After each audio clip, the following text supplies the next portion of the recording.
복음 27장 3절에서 10절까지. 마태복음 27장 3절에서 10절까지. 우리 찾으신 줄 알고 우리 한 목소리로 우리 같이 읽도록 하겠습니다. 그때에 예수를 판 유다가 그의 정죄됨을 보고 스스로 뉘우쳐 그 은 30을 대사장들과 장로들에게 도로 갖다 주며 이르되 내가 무죄한 피를 팔고 죄를 범하였도다 하니 그들이 이르되 그것이 우리에게 무슨 상관이냐 내가 당하라 하거늘 유다가 은을 성소에 던져놓고 물러가서 스스로 목매어 죽은지라. 대사장들이 그 은을 거두며 이르되 이것은 핏값이라 성전고에 넣어둠이 옳지 않다 하고 은원하루 이것으로 토기장의 밭을 사서 나그네 묘지를 삼았으니 그러므 오늘날까지 그 밭을 피밭이라 일컬었느니라.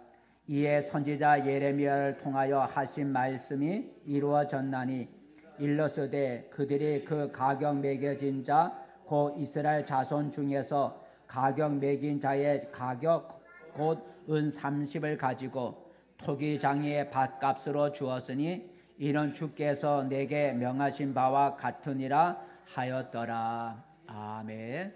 잘 오셨습니다. 옆 사람과 함께 인사 나누시다. 반갑습니다. 예, 잘 오셨습니다. 예, 반갑습니다. 잘 오셨습니다. 오늘도 하나님이 우리와 함께 하시고 우리의 몸과 마음을 어루만져 주시는 은혜가 있기를 축복합니다. 오늘 설교 제목은 예수를 판 유다. 같이 읽어봅시다. 시작. 예수를 판 유다란. 예수를 판 유다. 3절에 나와 있는데 3절 말씀 함께 3절 말씀 함께 읽겠습니다. 시작. 그때에 예수를 판 유다가 그의 정죄됨을 보고 스스로 뉘우쳐 그 은 30을 대제사장들과 장로들에게 도로 갖다 주며. 앞에 맨 앞줄에 보니까 예수를 판 유다라는, 예수님에게 12제자가 있었죠. 그 12제자 중에 사람들로부터 돈을 받고 예수를 팔아 넘긴 자, 그 예수를 배반한 제자가 있었는데 그 제자가 누굽니까? 바로 오늘 3절에 보니까 유다다라는 유다.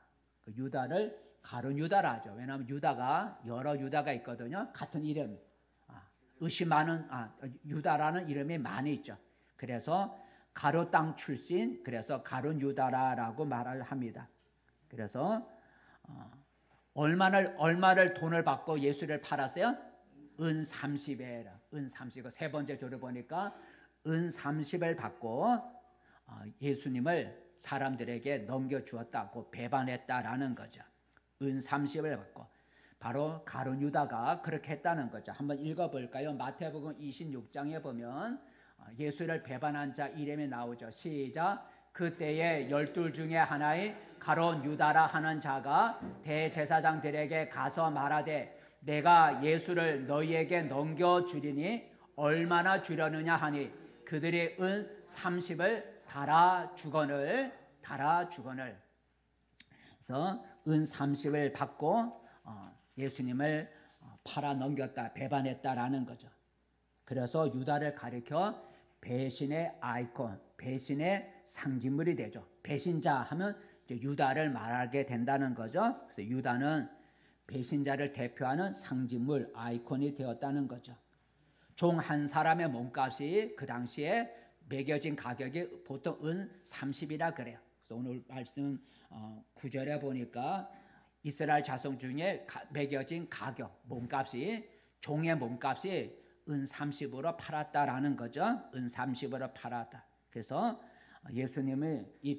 유다가 예수님을 그 당시 종의 몸값인 은 30을 받고 예수님을 배반해 팔았다는 거죠. 저는 예수님을 배반한 가룟 유다는 어떻게 되었을까? 바로 오늘 우리가 읽은 내용이 돈을 받고 예수를 배반한 가룟 유다의 마지막 모습을 우리들에게 보여주고 있습니다. 그래서 이 시간에는 예수님을 팔아 넘긴 가룟 유다의 마지막 모습을 생각해 보면서 함께 은혜를 나누고자 합니다.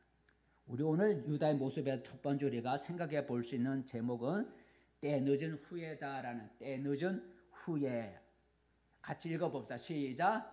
때 늦은 후에 이게 무슨 말이냐면 후회를 해도 이미 늦었다는 거죠. 후회한다고 해서 다시 원위치가 될 수 없다는 것. 때가 늦은 후회라고 하는 것을 우리가 생각해 볼 수가 있습니다. 왜 유다는 3년 동안이나 따라다녔던 자기 스승이요 또 우리의 구원자가 되시는 하나님 아들 예수님을 왜 배반했을까? 왜 배반했을까? 3년이나 예수님을 따라다녔던 그 유다가 갑자기 마음을 바꿔서 예수를 팔아넘겼다는 거죠. 왜 그랬을까? 성경에 그 이유를 기록되어 있지 않지만 우리가 보통 생각을 이렇게 하죠. 유다는 예수님을 어떤 분으로 생각을 했냐면 정치적인 메시아, 곧 지금 억압을 받고 있는 이스라엘 백성을 세상의 권세를 가지고 권력을 가지고 그 사람들을 다 원수들을 물리치고 이스라엘 땅에 참 평안을 세상적인 평안을 갖다 줄 정치적인 메시아로 기대를 했다는 거죠. 왜냐하면 예수님이 기적을 행하고 막 이런 놀라운 일을 행하니까 능히 그런 일을 할 수 있을까라고 생각을 했는데 예수님이 말씀하시기를 나는 죽는다라는 얘기를 계속하는 거예요. 나는 세상의 왕으로 온 것이 아니고 나는 죽어야 된다라는 얘기를 계속 반복을 하게 되죠. 그 말을 듣고 자기가 기대했던 정치적인 메시아 구원자가 아닌 것을 알고 이 유다가 실망을 했을 거다라는 거죠.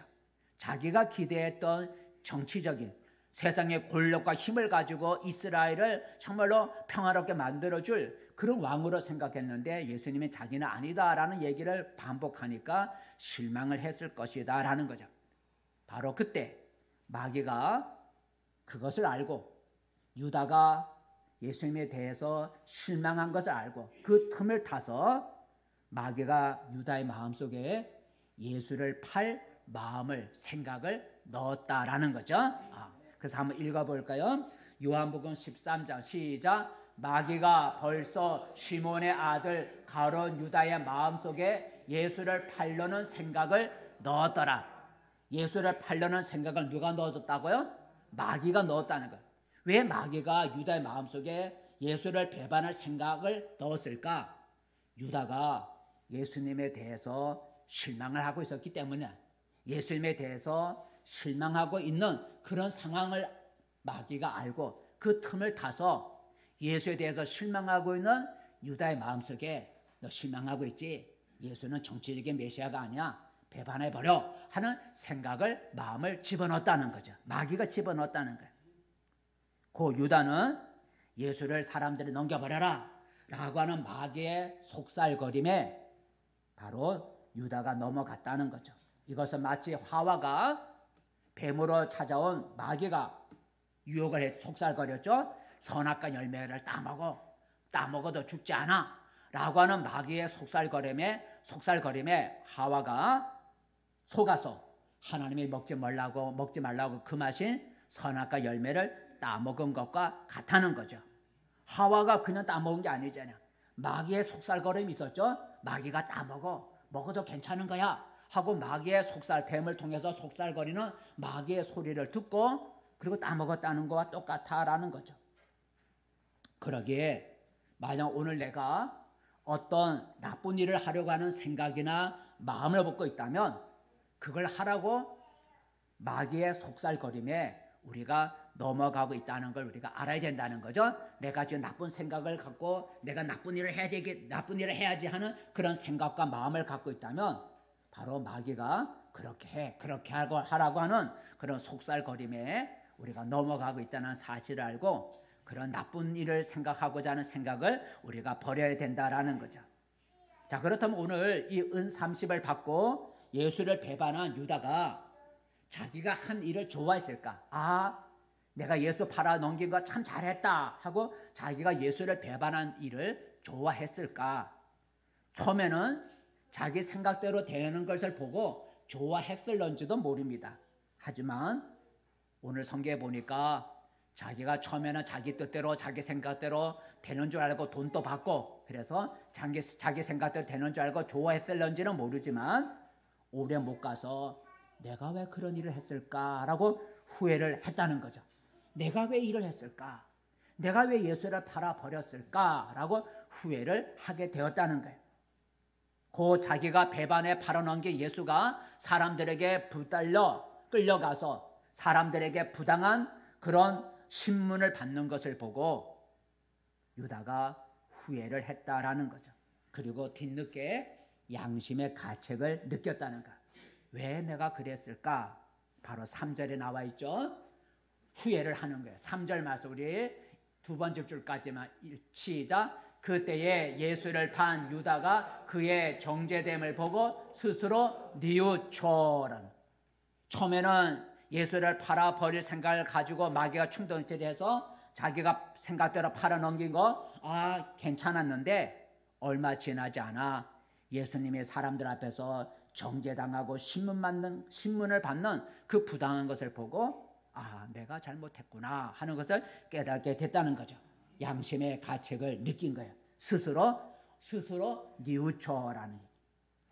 그래서 유다는 받은 돈 은 30을 가지고 자기에게 돈을 준 사람들을 찾아가게 되죠. 찾아갔어요. 한번 읽어볼까요? 자, 그 두 번째 그 시작. 그 은 30을 대제사장들과 장로들에게 도로 갖다 주며 그러면서 그가 말을 했어요. 자기가 죄가 없는 예수를 내가 팔았다. 죄가 없는 예수를 내가 팔았다라고 그들에게 돈을 주며 말을 했는데 4절 말씀 시작. 이르되 내가 무죄한 피를 팔고 죄를 범하였도다 하니 그들이 이르되 그것이 우리에게 무슨 상관이냐 내가 당하라 하거늘 했어요. 유다는 자신이 저지른 일, 어떤 일을 저질렀어요? 무죄한 자, 죄가 없는 예수님을 돈 받고 팔아넘긴 일, 그 일이 잘못인 것을 깨달았어요. 그것이 죄라는 걸 알았다는 거죠. 그래서 무죄한 죄를 팔고 뭘 범했다고? 죄를 범했다는. 내가 죄 없는 예수를 너에게 팔아넘긴 것, 그게 죄라는 것을 내가 깨달았다. 무죄한 죄를 팔고 그것을 죄를 범했다라는 얘기를 해요. 그래서 그게 죄인 줄 알고 자기가 예수를 배반해서 돈을 받고 예수를 배반한 것이 죄라는 것을 알고 유다가 받은 돈을 도로 갖다 주었다는 거죠. 하지만 여러분, 유다가 돈을 도로 갖다 주었다고 해서 예수님이 예전의 모습으로 돌아가나요? 그렇지가 않죠. 여러분, 돈 갖다 주었다고 해서 붙잡혔던 예수님이 붙잡히지 않는 전의 상태로 되돌아갈까요? 그럴 수 없다는 거죠. 유다가 왜 내가 예수를 팔아버렸을까 하고 후회는 했지만 그 후회는 상황을 돌이킬 수 없는 때가 늦은 후회였다라는 거죠. 때가 늦은 후회. 마치 그것은 땅에 쏟은 물을 다시 담을 수 없는 것과 같은 것이고 그것은 건너올 수 없는 다리를 건너간 것과 같은 것이고 그것은 버스가 떠난 후에 버스 보고 서달라고 그렇게 손을 흔드는 것과 같다라는 거죠. 유다는 후회는 했지만 그러나 그것은 상황을 돌이킬 수 없는 때가 늦은 후회다라는 것을 우리는 알 수가 있습니다. 여러분, 어떤 사람이 지옥에 가보니까 물론 얘기겠지만 진짜로 여러분 이게 아마 거짓말은 아니고 아마 지옥에 또 천국에 갔다 오는 사람들 환선 중에 갔다 오는 사람 많이 있잖아요. 어떤 사람이 지옥에 가보니까 그 지옥의 캄캄한 지옥 속에 여기서도 껄 저기서도 껄 하면 사방에서 껄껄 하면 따라해요. 껄껄. 예, 껄껄 하는 소리로 그 지옥 깜깜한 지옥에 껄껄 하는 소리로 가득한 그런 소리를 들었다는 얘기가 있죠. 그 껄껄 하는 소리는 웃는 소리, 껄껄껄 하고 웃는 껄껄 소리가 아니라 후회하는 소리였다라는 거죠. 후회하는 소리. 뭘 후회했느냐? 예를 들면 살아있을 때 잘할 걸. 살아있을 때 그 사람이 살아있을 때 잘할 걸. 두 번째는 내가 좀 힘있고 힘 있을 때, 좀 건강할 때, 좀 가진 게 있었을 때 내가 잘할 걸. 내가 부모의 말을 그때 좀 잘 들었을 걸. 내가 그때 술, 담배를 좀 끊었을 걸. 내가 그때 좀 열심히 믿었을 걸. 내가 그때 좀 좋은 일을 이웃에게 했을 걸. 하고 껄껄 하고 하는 후회하는 소리로 그 지옥이 가득하다라는 얘기를 우리가 들어봤을 거예요. 하지만 여러분, 사람이 이미 지옥불에 던져지고 지옥에 간 다음에 아무리 껄껄하고 후회한들 아무 소용이 없다는 거죠.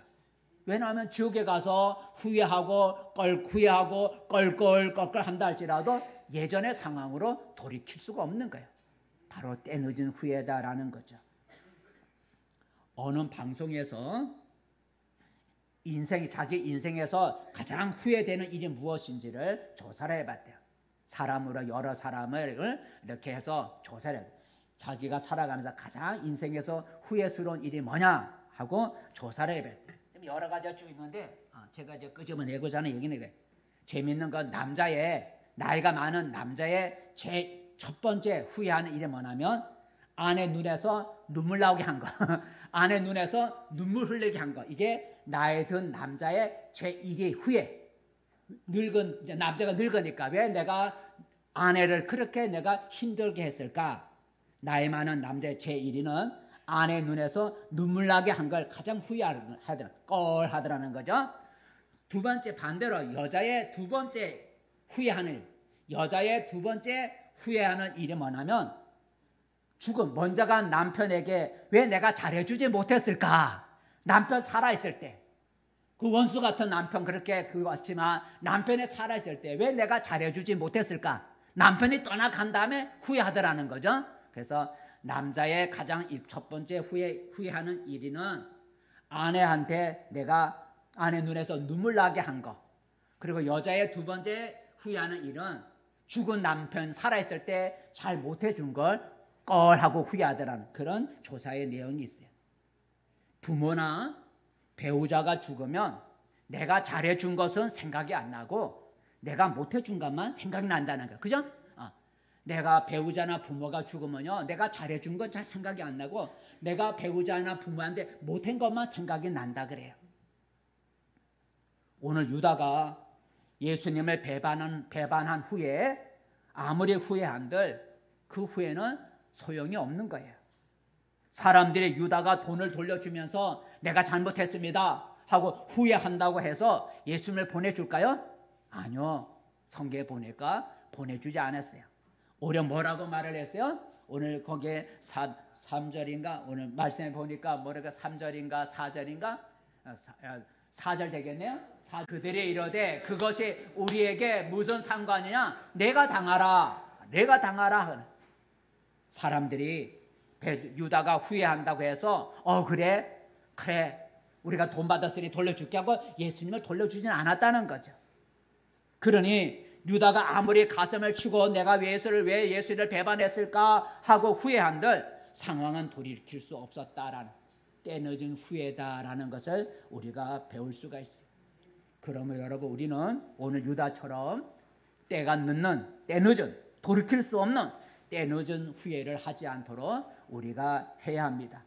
나중에 가서 가슴을 치며 후회할 일을 우리가 하지 말아야 된다는 거예요. 나중에 껄껄하는 그런 일을 우리가 하지 말아야 된다는 거예요. 나중에 후회한들, 나중에 눈물을 많이 흘린들 다시 돌이킬 수가 없다면 그 후회가 무슨 소용이 있겠어요. 그러므로 지금 내가 하고 있는 일이 어떤 일인지를 돌아봐야 돼. 나중에 껄껄하고 후회할 일을 내가 지금 하고 있지는 않은지 우리가 생각해 보아야 돼요. 그래서 이 세상에 살아있을 때, 내가 건강할 때, 내가 젊었을 때, 내가 힘과 권세를 가지고 잘 나갈 때 우리가 잘해야 된다는 거예요. 그렇지 않으면 나중에 후회해서 그때 좀 잘했을 걸 하고 우리가 후회할 수밖에 없다는 거예요. 특별히 신앙생활도 그래요. 여러분 나중에 내가 더 나이 들고 나중에 내가 좀 시간적인 여유가 있으면 그때 내가 잘 믿을 거야 라는 생각을 버려야 돼요. 왜냐하면 언제 어떤 일이 내게 닥쳐서 신앙생활을 잘하지 못하려는지 알 수가 없기 때문에 그때 내가 좀 더 신앙생활 잘했으면 얼마나 좋았을까 하고 때늦은 후회를 하지 않도록 우리 지금 열심히 우리가 믿어야 된다는 걸 우리가 오늘 유다를 통해서 생각해 볼 수가 있어요. 두 번째, 오늘 유다의 마지막 모습에서 우리가 생각해 볼 수 있는 게 뭘까요? 제목은 자살 유혹이에요. 따라 읽어봅시다. 시작. 자살 유혹이다. 자살 유혹이다. 자, 유다가 돈을 돌려주며 자기가 잘못된 일을 했다고 말했을 때 사람들의 반응이 어떻다 그랬어요? 유다의 말에 수긍하면서, 그래, 너 스승 팔아넘긴 거 잘못한 거야, 돈 받았으니 예수님 보내줄게, 그러지 않았다는 거죠. 사람들은 유다를 비웃으면서 이렇게 말을 했죠. 아까 읽었죠? 4절 말씀. 유다를 비웃으면서 이렇게 말을 했죠. 한번 처음부터 읽어볼까? 시작. 이르되 내가 무죄한 피를 팔고 죄를 범하였도다 하니 그들이 이르되 그것이 우리에게 무슨 상관이냐? 내가 당하라 하거늘 그랬어. 내가 당하라 하거늘 그랬어. 내가 당하라, 우리와 상관없다, 이 말이 무슨 말이야? 우리 알 바 아니다는 얘기죠. 너 예수 팔아서 마음의 가책을 느껴? 그거 우리하고 상관없는 거야. 우리 알 바 아니야. 너가 알아서 처리해. 그건 너 문제야 하고 사람들이 그렇게 말을 했다는 거야. 돌려주지 않고 그건 너가 택한 거야, 너 알아서 해 하고 말을 했어. 그러자 그 말을 듣고 유다가 어떻게 했을까요? 극단적인 선택을 했다는 거예요. 극단적인 선택. 그 선택이 어떤 선택이에요? 사람들 돌려주지 않는 사람들 앞에서 땡깡을 부리고 난동을 부리고 사람들 보는 앞에서 칼을 자기 몸을 자해를 하면서, 나 이거 봤지? 피 흘리는 거 봤지? 돌려 안 보내줄 거야? 막 이렇게 땡깡을 부리지도 않고 난동을 부리는 것도 아니고 어떤 일을 한 거야? 조용히 자기 집으로 돌아가서 자살을 했다라는 거죠. 자살을 했다는 거예요. 5절 말씀 읽어볼까요? 5절 말씀 시작. 유다가 은을 성소에 던져놓고 물러가서 스스로 목매어 죽은지라 그랬어요.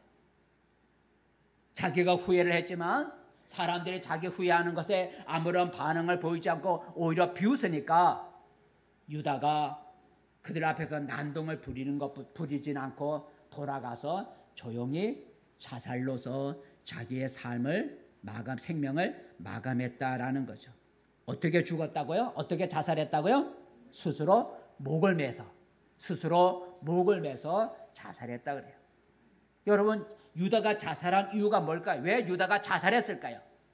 그가 자살할 때 유서를 써 놓았지 않기 때문에 왜 자살했는지 알 수 없어요.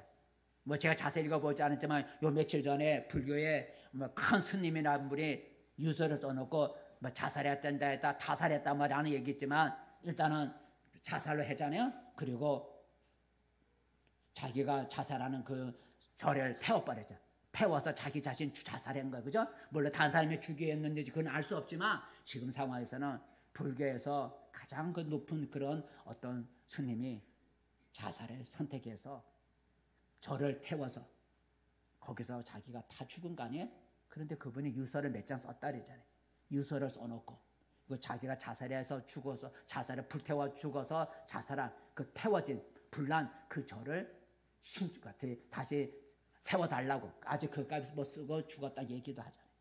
근데 오늘 유다는 자살할 때 그렇게 유서를 써놓고 죽진 않았다는 거죠. 그러니 왜 유다가 자살했는지 그 이유는 알 수 없지만 우리가 추측해 보면 자기가 저지른 죄, 어떤 죄요? 죄 없는 예수님을 팔아넘긴 그 자기가 저지른 죄에 대한 죄책감, 왜 내가 그랬을까 하는 죄책감에서 속히 벗어나고 싶어서 자살을 했을 거라는 얘기죠. 그 죄책감이 눌려서, 사람이 죄책감이 눌리면 참 힘들죠. 그 죄책감에서 벗어나고 싶어서 자살을 선택했을 거라 우리가 추측을 해봐요. 하지만 예수님을 배반한 그 죄책감은 죽어서도 사라지는 게 아니잖아요. 그가 뭐 우리는 천국 갔다 얘기는 할 수 없지만 만약 그가 지옥에 갔으면, 아까 지옥에 가면 뭘 한다고요? 껄껄한다 그랬으니 그 유다가 죽으면 끝나겠지, 후회하지 않겠지 하려고 자살했을는지 모르지만 자살한 그가 지옥에 갔으면 지옥에서도 껄껄했을 거라는, 뭐라고? 내가 그때 예수를 배반하지 말았을까 라고 죽어서도 그가 지옥에 갔더라면, 지옥에 우리는 어디 갔는지 모르지만 우리가 흔히 지옥 갔다 하죠. 지옥에 갔다면 그 지옥에서도 껄껄하고 후회할 것이라 생각을 해요. 여러분, 오늘 유다가 자살한 이 모습은 우리들에게 자살에 대한 유혹을 우리들에게 말씀에 교훈을 주고 있어요. 우리 대한민국은 잘 살기도 하죠. 선진국이라고 돼요. 근데 우리나라는 지금까지 자살공화국이라고 하는 그런 오명을 쓰고 있다. 우리 대한민국은 자살을 가장 많이 하는 그런 나라라 그래요. 거의 1위를 뺏기지 않는다 그래요. 우리나라의 자살률은 세계 OECD인가 거기에 자살 평균치 자살률보다 2배가 넘는다 그래요. 그러니까 우리나라가 다른 선진국들 경제 이렇게 잘 사는 나라들 그런 OECD에 가입된 나라들의 평균이 10명인데 우리나라는 평균이 몇 명이냐면 26명이라. 우리나라가. 그러니까 이 전 세계에 잘 산다고 하는 그런 어떤 경제적인 이치에 있는 그런 잘 산다고 하는 나라들 그 OECD의 평균 자살률이 10명인데 우리나라는 26명이라 자살률이. 우리나라 잘 살지만 자살하는 사람이 참 세계 1위라는 거예요. 그걸 여러 몇 년이 아니라 오랫동안 계속 자살 1위 나라 우리가 그것을 지키고 오고 있다는 거예요. 그래서 작년에도 그렇지만 재작년 21년도에 몇 명이나 죽었나 찾아보니까 13,350명, 13,352명이 재작년에 자살을 했다는 거예요. 10만 명당 26명이 죽었는데 하루에 34분, 35분에 한 명씩 우리나라 죽는데요. 죽었다는 거예요. 21년도에 35분에. 그러니까 한 시간에 몇 명 죽는 거예요? 2사람이 죽는 거예요. 35분에 한 명씩 죽었어요. 그래서 하루에 몇 명 죽냐면 자살만 하루에 42명이 우리나라 자살하고 있어요. 우리가 신문에 뉴스에 그런 자살한 얘기가 별로 안 나오니까 자살이 몇 명 하는지 모르는데 이게 이제 전체적으로 통계가 나오잖아요. 해가 지나면 매년 해가 지나면. 작년에도 나왔지만 재작년에 보니까 하루에 42명이 죽는다. 42명. 많이 죽는 거 아니겠어요? 그죠? 우리나라. 35분에 한 명씩 죽는다. 우리 대한민국이야. 35분에 한 명이 교통사고로 죽는 게 뭘로 죽는다고?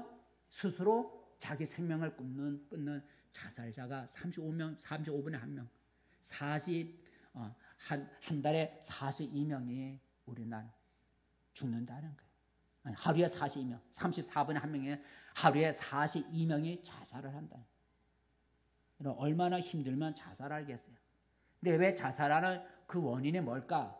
찾아보니까 가장 항연업의 정신적인 문제, 마음, 힘들어. 정신적인 문제로 두 번째는 경제적인 거, 먹고 사는 경제적인 문제. 세 번째는 육체의 병 같은 육체적인 문제. 이게 가장 큰 원인. 사람이 자살하는 원인의 첫 번째가 정신적인 문제, 두 번째가 경제적인 문제, 세 번째가 몸 아픈 육체적인 문제. 이것으로 자살을 한다는 거죠. 물론 다른 이유도 있겠죠. 그래서 좀 더 구체적으로 보면 청소년들이 자살하는 이유는 학업, 공부, 그리고 친구와의 대인관계. 이것이 청소년들이 자살하는 가장 큰 원인이고, 청년들의 자살하는 가장 큰 원인은 직장, 취업, 그리고 결혼 문제, 그리고 대인관계. 그리고 중년층, 나이든 중년층의 자살의 가장 큰 원인은 퇴직하는 거, 실업자 되는 거, 그다음에 이혼하는 거. 이것이 자살하는 원인이 됩니다. 노인들의 자살하는 것은 고립, 외로움, 그리고 노인이 돈이 없으니까 경제적인 문제.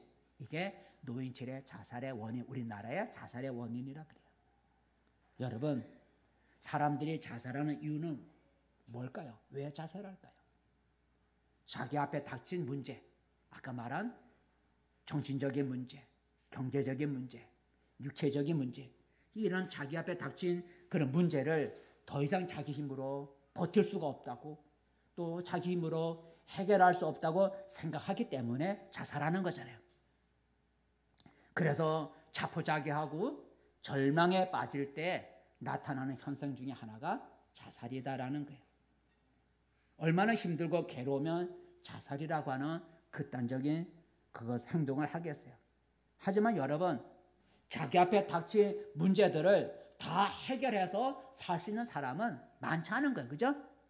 나는 어떤 문제가 닥쳐도 난 다 해결할 수 있어. 그래서 나는 모든 문제도 해결할 수 있기 때문에 산다고 하는 사람은 그래 많지 않아요. 사람은 누구나 문제를 안고 살아요. 자기 힘으로 감당하기 어려운 일을 만날 때가 많은 거예요.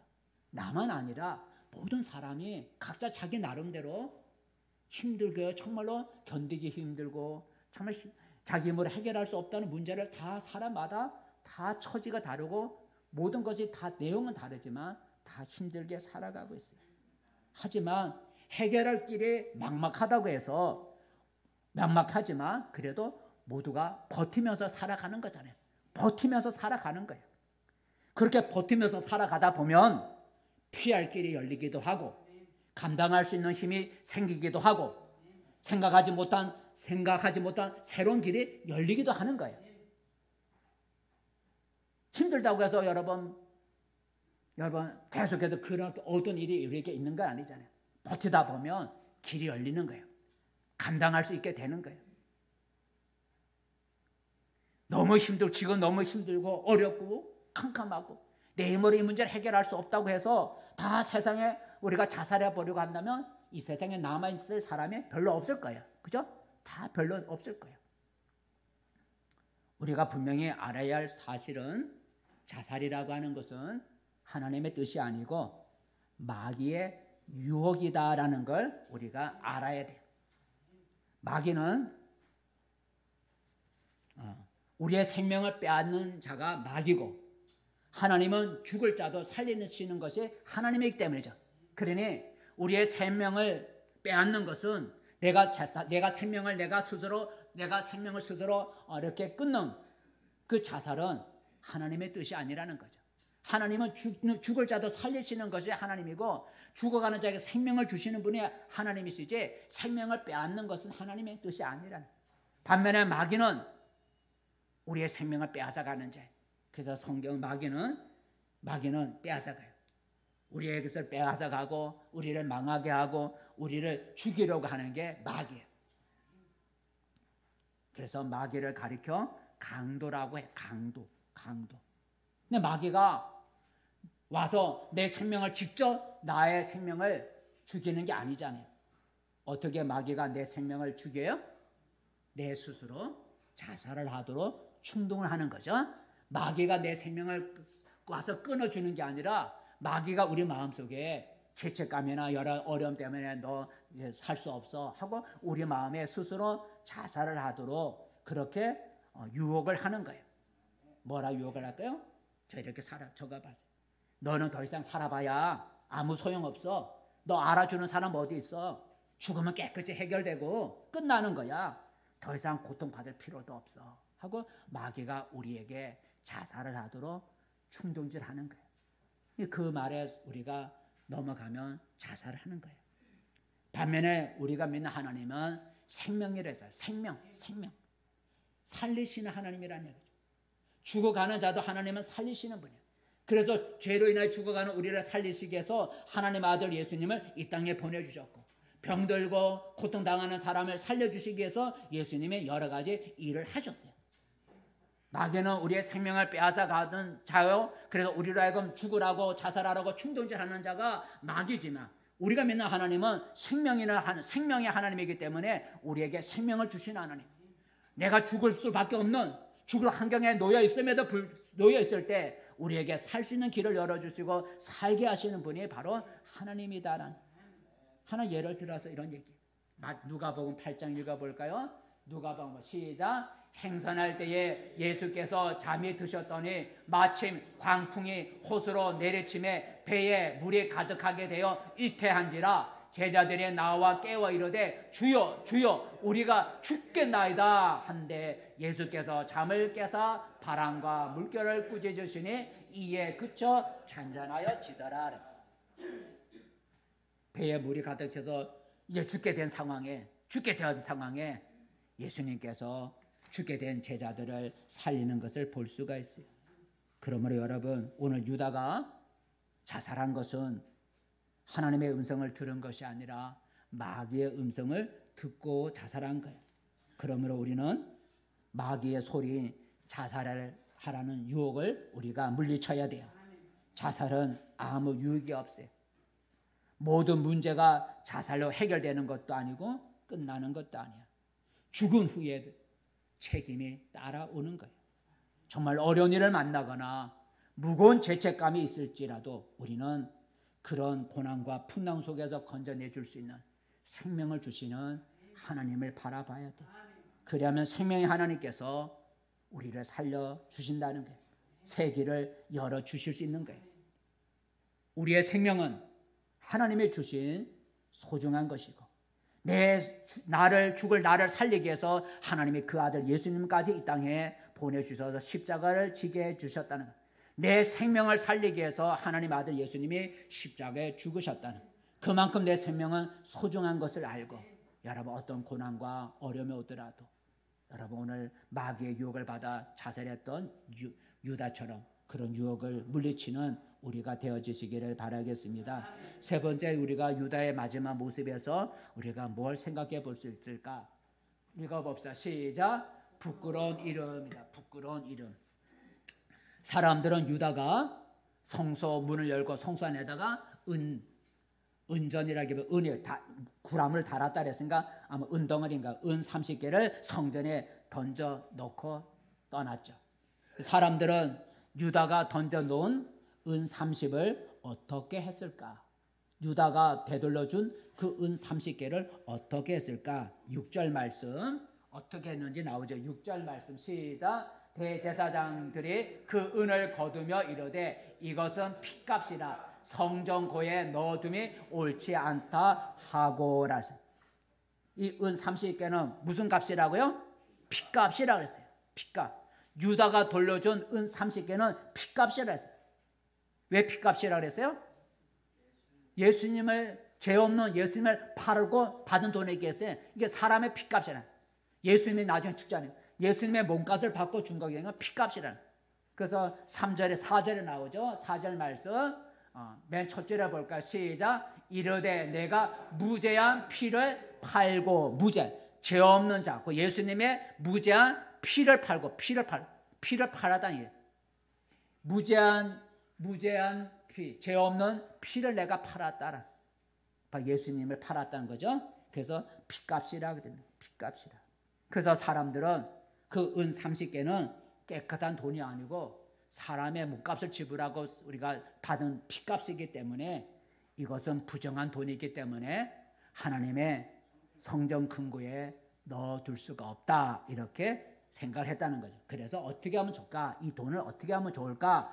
은환한 후에 토기장이 밭을 사서 나그네 지나가는 사람의 죽었을 때 공동묘지로 삼았다라는 거죠. 그 돈을 가지고 토기장이 밭을 사서 공동묘지로 그 돈을 썼다는 거죠. 7절 읽어볼까요? 7절 말씀 시작. 은원한 후 이것으로 토기장의 밭을 사서 나그네 묘지로 삼았으니라는. 그런데 그 토기장의 밭을 사서 나그네가 죽었을 때 쓰는 공동묘지로 삼았는데 그 밭을 토기장의 밭을 무엇이라 불렀냐면 피밭이라 불렀다는 거야. 7, 8절 말씀 시작. 그러므로 오는 날까지 그 밭을 피밭이라 일컫느니라. 왜 피밭이라 그랬을까? 아까 말한 것처럼 핏값으로 우리가 그 돈을 판 거니까 그런 의미도 있지만 사도행전에 보면 왜 그 밭을 피밭이라고, 돈은 핏값이지만 핏값으로 샀으니까 피밭이라 할 수 있지만 왜 토기장의 밭을 피밭이라고 불렀을까? 사도행전에 나오는데 한번 읽어볼까요? 사도행전 1장 말씀 1장 시작. 이 사람이 불의의 삭수로 밭을 사고 후에 몸이 곤두박질하여 배가 터져 창자가 다 흘러 나온지라. 이 일이 예루살렘에 사는 모든 사람에게 알려져 그들의 말로는 그 밭을 에겔다마라 하니 이는 피밭이라는 뜻이다 라는. 왜 그 밭을 피밭이라 불렀을까? 유다가 그 토기장의 밭에서 자살을 했다라는 거죠.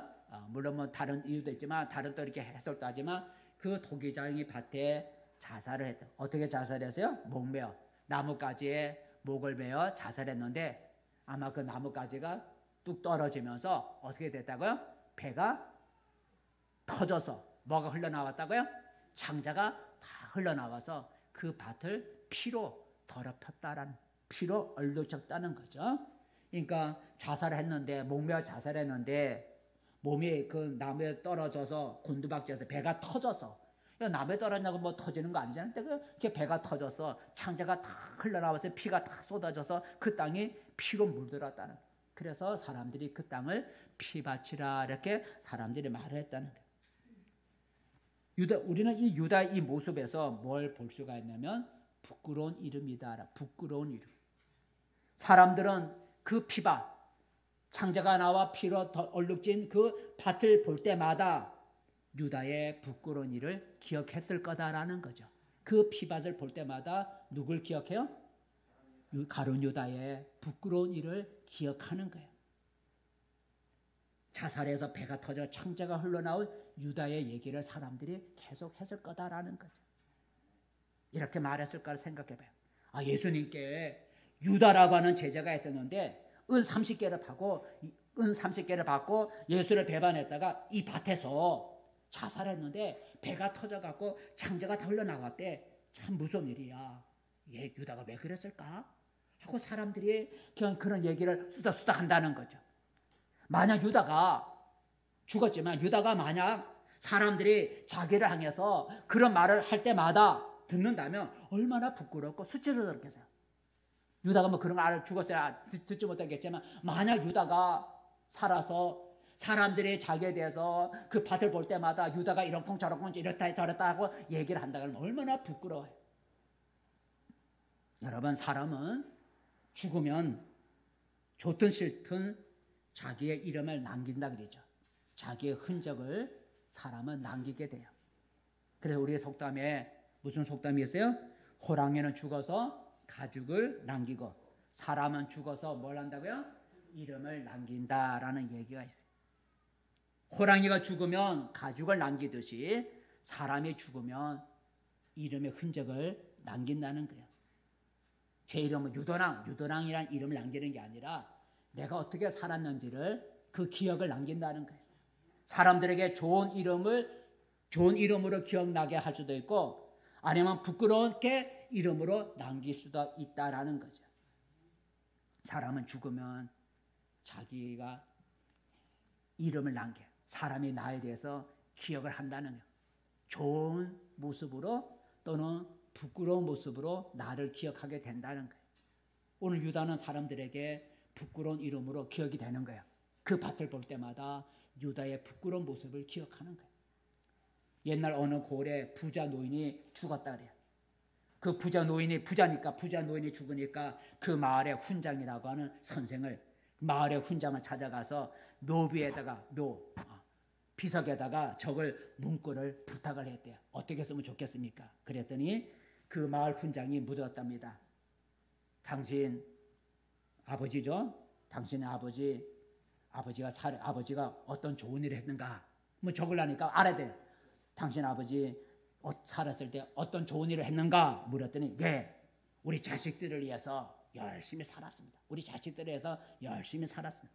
좋은 일을 했냐 물었는데 우리 자식들을 위해서 열심히 살았어요. 그 얘기하더래요. 그래서 또 물었답니다. 그럼 이웃을 위해서 좋은 일 한 거 있나? 뭐 써야 되니까 이웃을 위해서 좋은 일 한 거 있는가? 그래 자식들이 또 말하길 우리 자식들에게 많은 돈을 남겨줬습니다. 우리 자식들에게 많은 돈 남겨줬어요. 이웃에게 선한 일을 했느냐 그랬는데 선한 일 한 게 없으니까 우리 자식들에게 돈을 많이 남겨줬어요. 그래서 또 물었대요. 그렇다면 이 나라를 위해서 뭐 좋은 일 한 거 있어? 뭐 써야 되니까 나라를 위해서 뭐 좋은 일을 한 거 있어? 그랬더니 또 자식들이 말하길 우리 자식들에게 땅을 많이 물려줬어요. 그 얘기를 하더라고요. 그랬더니까 이 훈장이 컬컬 웃더니 이렇게 적어주더랍니다. 그 묘비에다 적어줄 글을 태어나다, 나다, 먹다, 죽다 이렇게 적더라. 그리고 더 이상 적을 게 없다 그랬더니 한번 읽어볼까? 시작. 나다, 먹다, 죽다. 뭐 좋은 일을 한 것도 없고 이웃에 한 것도 없고 나를 위해서 아무것도 없고 돈만 벌다가 자식들에게 뭐 해주고 죽었다는 거. 뭐 아무것도 한 게 없잖아요. 그러니까 태어나다 먹다가 죽었다 이렇게 써서 다 한 게 쓸 게 없다라. 여러분, 나는 어떤 이름을 뒤에 남기고 싶습니까? 만약 이 부자 노인처럼 여러분의 주거 비석을 세운다고 한다면 어떤 글귀가 쓰여지기를 원합니다. 자기만을 위해 산 사람, 자기 가족만을 위해 사람, 자기 자식만을 위해 산 사람은 이 부자 노인처럼 나다, 먹다, 죽다라는 글귀밖에 없을 겁니다. 아, 사람이 죽으면 무슨 이름을 남겨도 알게 뭐야? 라는 생각을 버리고 내 자신이 다른 사람에게 좋은 기억으로 남아야 되겠죠. 다른 사람이 나를 기억할 때 좋은 기억으로 남아야 되잖아요. 후에 다른 사람이 내 이름을 기억할 때 부끄러운 이름으로 기억해야 하는 것이 아니라 좋은 이름으로 기억해야 되지 않겠어요?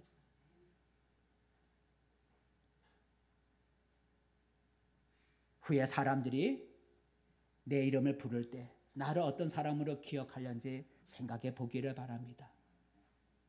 말씀을 뵙습니다. 성도 여러분, 오늘 우리는 예수를 배반한 제자 유다를 생각해 보았어요. 때늦은 후회를 하지 마시고 자살의 유혹도 물리치시고 부끄러운 이름을 남기지 않는 우리 모두가 되어주시기를 바라겠습니다. 기도하겠습니다. 은혜로우신 하나님 아버지, 이제 12월 달 예수님을 우리가 묵상하는 시간을 갖기 전에 유다의 모습을 먼저 생각해 보았습니다. 유다의 마지막 모습을 생각해 보면서 우리 자신을 돌아보는 시간이 되게 도와주옵소서. 예수님의 이름으로 기도